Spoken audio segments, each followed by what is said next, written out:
Yeah, okay. So I'll be now speaking on perfecting a good capsulorhexis. Now, each step of any surgical technique that we are using teaches us something new. Now, what can we learn when we are making the capsular opening? We get to learn about the status of the zonule, the cortical status, as well as the nuclear status. Now, a little bit of an anatomy, because where exactly do we make our capsular opening? Because we know that the lens equatorially, it measures 9 millimeter, and we have the zonular attachment in the peripheral part of the anterior lens capsule for a distance of up to 1.5 mm. So we have a central 6 millimeter safe zone to play the rhexis. Basically, we have two types of capsular opening, the can opener technique and the CCC, or the continuous curvilinear capsulorhexis. The bend cystitome is most frequently used. We can go for either the main port entry or we can do it through the side port.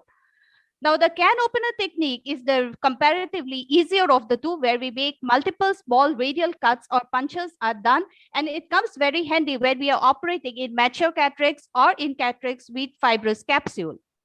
The most important of all is the rhexis, which is ideal for all types of cataract. So we need it for a safe cortical wash, for placing the bag in the for placing the IOLs or in the bag, and in case of PCR, the sulcus support of the lens becomes very easy.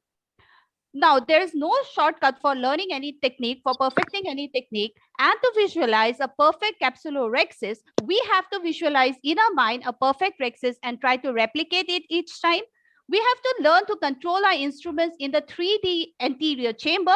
We have to learn to control the capsular tear. So the four prerequisites before starting off a good rhexis is to have a good stability of the globe, a clear view, a well-formed anterior chamber, and learning the physics of the flap. Now, injection of viscoelastics is another important topic, because here we need to inject the viscoelastics from the distal end and continue to the proximal end. Otherwise, what happens? Distally, we tend to have a pull of aqueous out here and a pull of vitreous out here. So it creates an imbalance in the anterior chamber. So we have to remember that we need to pierce. The initial pierce is the center or the Purkinje image. It's a gentle poke without disturbing the underlying cortex, a centripetal pull on a flat flap without allowing the AC to collapse. So the first case is a case of subluxated cataract, where we can see the subluxation extending from your 11 o'clock to 3 o'clock position, and the second is the zonular laxity. See, once the capsulorhexis has been initiated, we can see the movement of the entire nucleus. So these two cases are cases where we need to be very gentle in our maneuver without allowing the visco to leak out. And also we need to have a larger rhexis so that the subsequent steps becomes easier.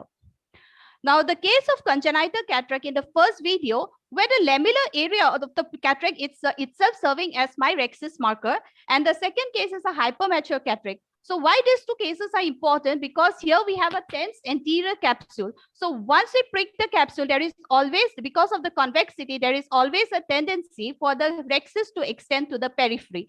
So here also we have to be very careful. We have to use viscoelastics liberally, if preferred a higher density ones.